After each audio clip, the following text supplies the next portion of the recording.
بسم اللہ الرحمن الرحیم۔ شروع اللہ کے نام سے جو بڑا مہربان اور نہایت رحم کرنے والا ہے۔ ڈیئر اسٹوڈنٹس، میں امید کرتی ہوں کہ آپ سب خیریت سے ہوں گے۔ اللہ پاک ہم سب کو اپنے حفظ و امان میں رکھے، آمین۔ پچھلی ویڈیو میں ہم نے نظم تارے کے مشقی سوالات 2، 3 اور 4 کتاب پر حل کیے تھے۔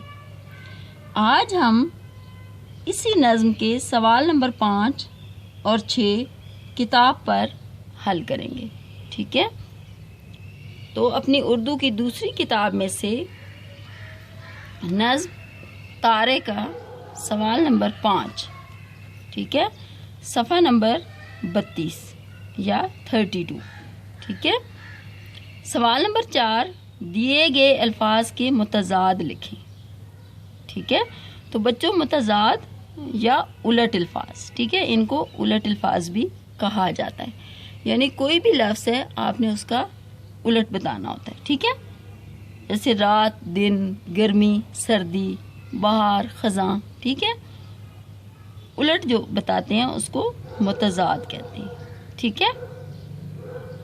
تو پہلا لفظ ہے چھوٹا، کیا متضاد ہوگا؟ بڑا، ٹھیک ہے۔ یس، چھوٹا بڑا، ظاہری بات ہے ایک چیز چھوٹی ہوتی ہے، ایک بڑی ہوتی ہے۔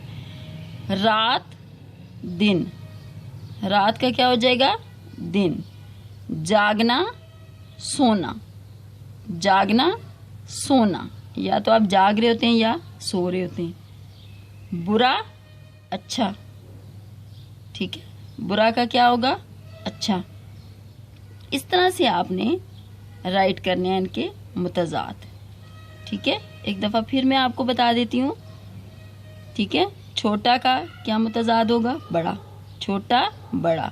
رات، دن، جاگنا، سونا، برا، اچھا، ٹھیک ہے۔ اس طرح سے آپ نے سوال نمبر 5 کتاب پر حل کرنا ہے۔ اس کے بعد ہے سوال نمبر 6۔ سوال نمبر 6 ہے ہمارا 5 اسم لکھیں، ٹھیک ہے۔ اب اسم کیا ہوتا ہے؟ نام، نام کو کہتے ہیں اسم، ٹھیک ہے۔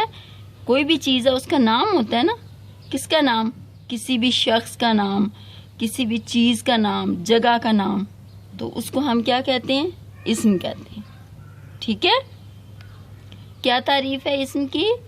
ہر وہ کلمہ جو کسی شخص، جگہ یا چیز کا نام ہو اسم کہلاتا ہے، جیسے تارے، موتی وغیرہ، ٹھیک ہے۔ اب میرے ہاتھ میں یہ کیا ہے؟ یس، پینسل، تو یہ نام ہے نا اس کا، ٹھیک ہے۔ یہ سامنے کیا ہے؟ کتاب، تو کیا ہوا؟ نام ہے نا اس کا، کتاب، ٹھیک ہے۔ اور جس پہ یہ رکھی ہوئی ہے وہ کیا ہے؟ میز یا ٹیبل، ٹھیک ہے۔ تو جو بھی نام ہوگا اس کو ہم کیا کہیں گے؟ اسم کہیں گے، ٹھیک ہے۔ یہاں پر 5 باکس دیے گئے ہیں، آپ نے کوئی سے بھی 5 اسم یہاں پر لکھ دینے ہیں، ٹھیک ہے۔ جیسے لاہور، ماہا، میز، گلاس، مری، ٹھیک ہے۔ اس کے علاوہ بھی آپ کوئی سے بھی 5 آپ اسم لکھ سکتے ہیں، ٹھیک ہے۔ اس طرح سے آپ نے سوال نمبر 6 کا جواب کتاب پر ہی لکھنا ہے، ٹھیک ہے۔ میں امید کرتی ہوں کہ آپ کو ان دونوں سوالات کے جوابات اچھی طرح سے سمجھ میں آ گئے ہوں گے۔ آپ نے ان کو کتاب پر حل بھی کرنا ہے اور یاد بھی کرنا ہے، ٹھیک ہے۔ یہ اسم کی تعریف آپ کو اچھے طریقے سے اس کی ڈیفینیشن آنی چاہیے، ٹھیک ہے۔ اس کے ساتھ ہی اجازت دیجیے، اللہ حافظ۔